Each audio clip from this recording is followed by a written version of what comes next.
पूज्य गुरुदेव को प्रणाम करता हूं, जिन्होंने इतना अच्छा विचार दिया। हम लोग उस विचार पे आगे बढ़ रहे हैं। आप सबको प्रणाम करता हूं, मंच को प्रणाम करता हूं। एक बार मैं बोलूंगा, ऐसी कोई बीमारी नहीं, और आप बोलिए जिसकी कोई दवाई नहीं। मैं कहूंगा ऐसी कोई समस्या नहीं, आप कहिए जिसका समाधान नहीं। ऐसी कोई बीमारी नहीं, ऐसी कोई समस्या नहीं। ये मैं बार बार इसलिए बोलता हूं कि पहले इंजीनियर था वकालत करने से पहले, तो हमें यही सिखाया गया, खासतौर पे जब मैं मारुति में था, जापान की कंपनी थी, तो वहां एक ही बात सिखाई जाती है, और जापानियों में आज भी ये स्कूलों में सिखाया जाता है कि मानव निर्मित कोई भी समस्या लाइलाज नहीं है। जापानियों का कहना है कि सुनामी, आंधी, तूफान, जो प्रकृति प्रदत्त समस्याएं हैं, उसका इलाज तो करना शायद असंभव हो, लेकिन मानव निर्मित कोई भी समस्या लाइलाज नहीं होती। और हम भगवान की दी हुई समस्याओं से परेशान नहीं हैं। हम किसकी समस्याओं से परेशान हैं? मानव निर्मित। और भारत की कोई भी समस्या वर्ल्ड वाइड भी नहीं है। आप उठा के देखिए, एक एक करके एक बार लिस्ट करना शुरू करिए। आपके घर में अखबार आता होगा, अखबार में जितनी समस्याएं, अखबार में समस्या निकलती है, कभी समाधान तो निकलता नहीं है। अखबार पढ़िए, समस्या लिखिए। न्यूज चैनल पे भी समस्या दिखाई जाती है, अस्थायी समाधान क्या है, उसका रूट काज क्या हो तो दिखाया नहीं जाता। सोशल मीडिया यूज करते हैं तो भी आपको फुल ऑफ प्रॉब्लम्स। अगर उन प्रॉब्लम्स को आप लिखेंगे, देखेंगे, उसकी वाईफाई एनालिसिस करेंगे, उसमें 5 बार वाई लगाएंगे, तो फिर आपको बात समझ में आएगा, अच्छा इसका ये इलाज हो सकता था, इसका ये हो सकता है, इसका ये हो सकता है। मेरा व्यक्तिगत मानना यह है कि भारत की कोई भी समस्या लाइलाज नहीं है, क्योंकि भारत की पूरी कोई भी समस्या दुनिया के 200 देशों में नहीं है। भारत की कुछ समस्याएं ऐसी हैं भारत में, लेकिन दुबई में नहीं है, कुवैत में नहीं है, बहरीन में नहीं है, अबू धाबी में नहीं है। भारत की कुछ समस्याएं ऐसी भी हैं जो दिल्ली में तो है, लेकिन सिंगापुर में नहीं है, जापान में नहीं है, अमेरिका में नहीं है। बस दिक्कत केवल यही हो रही है, समस्या की बात हो रही है, मूल कारण क्या है, अस्थायी समाधान क्या है, इस पे चिंतन नहीं हो रहा है। अखबारों में भी समस्या लिखी जा रही है, न्यूज चैनलों को भी समस्या दिखाई जा रही है, हमारे यूट्यूबर भी लगातार समस्या बता रहे हैं, लोकसभा में भी समस्या पे चर्चा हो रही है, राज्यसभा में भी समस्या पे चर्चा हो रही है, विधानसभा में भी समस्या पे चर्चा हो रही है। तो लोकतंत्र के चारों स्तंभ समस्याओं पे चर्चा कर रहे हैं, रूट काज और परमानेंट सोल्यूशन पर नहीं कर रहे। मेरा व्यक्तिगत मानना है, शिक्षा में संस्कार हो, कानून का खौफ हो, 80% समस्याएं अपने आप खत्म हो जाएगी। केवल 2 काम कर दिया, शिक्षा में संस्कार हो, कानून का खौफ हो, घूसखोरी, कमीशनखोरी, दलाली, कटमनी, तोलाबाजी, हवालाबाजी खत्म हो जाएगी। शिक्षा में संस्कार हो, कानून का खौफ हो, मिलावटखोरी, नशा तस्करी, मानव तस्करी, सोना तस्करी, कालाबाजारी खत्म हो जाएगी। शिक्षा में संस्कार हो, कानून का खौफ हो, तो खान पान की वस्तुओं पे थूकना, पेशाब करना, मलमूत्र मिलाना बंद हो जाएगा। शिक्षा में संस्कार हो और कानून का खौफ हो, तो सड़क के किनारे अवैध निर्माण करना बंद हो जाएगा। 2 ही काम करना है जिसमें 75 वर्षों में काम नहीं हुआ। और कानून का खौफ कैसे पैदा होगा? जब हमारा कानून कठोर होगा और सजा 6 महीने साल भर के अंदर मिलना शुरू होगी। कल एक बड़े सज्जन बुजुर्ग रिटायर्ड आदमी सुप्रीम कोर्ट में पीआईएल फाइल किए थे, और जब चीफ जस्टिस ऑफ इंडिया की कोर्ट में सुनवाई चल रही थी तो मैं भी पीछे बैठा हुआ था, मेरा दूसरा मैटर था, मैं भी वेट कर रहा था। आई थिंक उनका आइटम 10 या 11 था, मेरा आइटम 16 था, तो मैं भी वेट कर रहा था बैठे।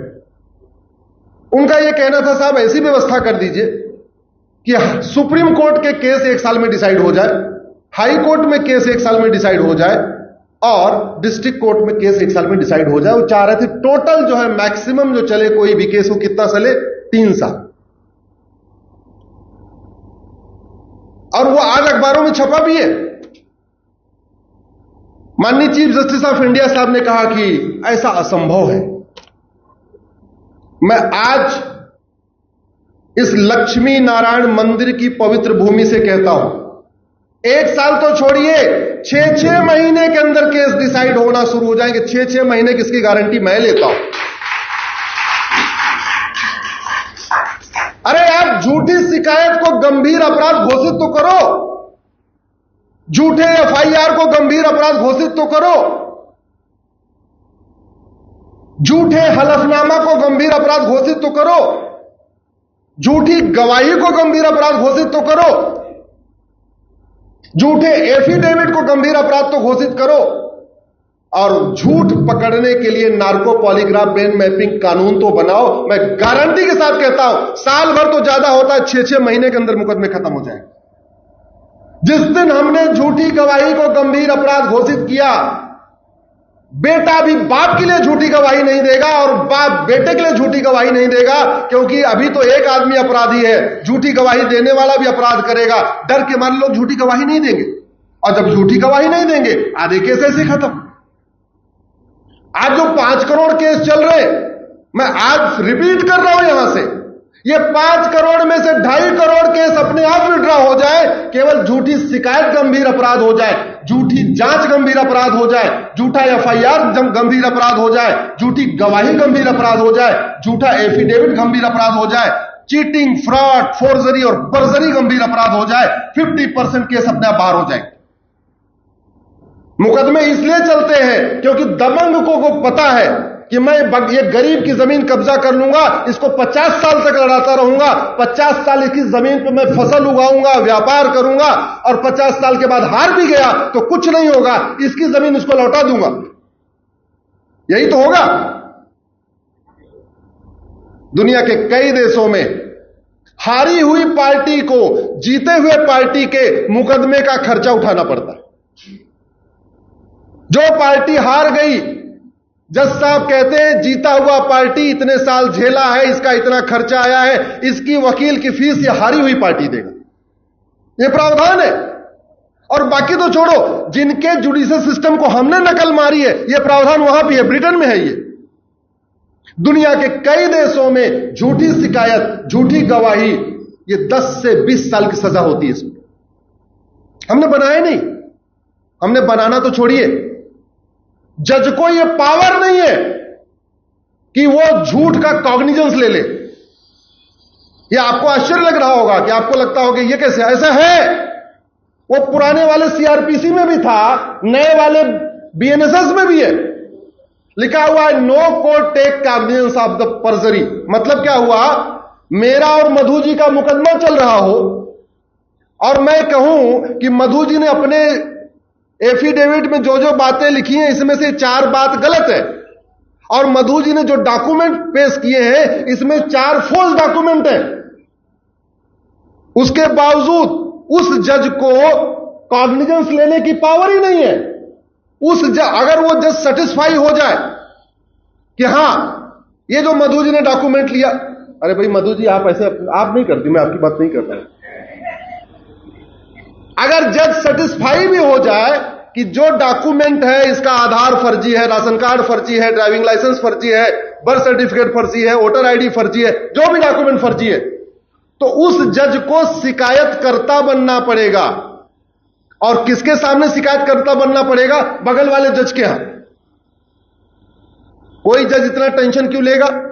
उसको 3 साल के बाद ट्रांसफर होके जाना है, और जब तक वो मुकदमा चलता रहेगा, जो जज शिकायतकर्ता बनेगा उसको बार बार आके वहां गवाही देनी पड़ेगी। तो मतलब एक जज, एक मेट्रोपोलियन मजिस्ट्रेट को दूसरे मेट्रोपोलियन मजिस्ट्रेट के कोर्ट में पहले तो शिकायतकर्ता बनना पड़ेगा, और ट्रांसफर हो गया तो लौट लौट के आना पड़ेगा, और वहां दोबारा कटघरे में खड़े होकर अपना बयान देना पड़ेगा। एक जज दूसरे जज के कटघरे में खड़ा होकर बयान क्यों देगा? हमने 250 साल के बाद कानून बदला, और ऐसी छोटी छोटी चीजों पे भी ध्यान नहीं दिया। ऐसे लगता है कानून का ड्राफ्ट करने वालों ने केवल एसी के चैंबर में बैठ के वहीं कोल्ड ड्रिंक पीते रहे और पुराने वाले को कॉपी पेस्ट मार के दे दिया। मैं कह रहा हूं केवल 2 काम हो जाए।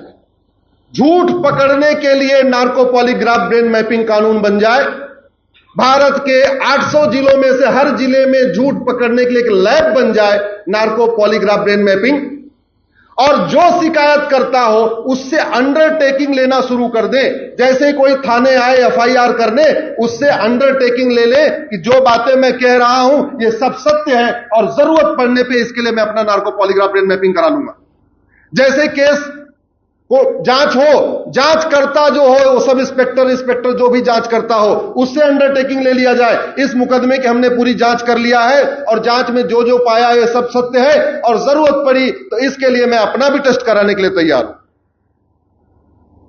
जो गवाह आए, गवाही से पहले उससे अंडरटेकिंग ले लिया जाए, जो मैं गवाही देने जा रहा हूं ये सब सत्य है और इसको चाहिए तो इसके लिए मैं अपना टेस्ट कराने के लिए तैयार हूं। झूठे गवाह भी भाग जाएंगे, झूठी शिकायत भी कम हो जाएगी, झूठे एफआईआर भी कम हो जाएंगे, और 50% मुकदमे अपने आप खत्म हो जाएंगे।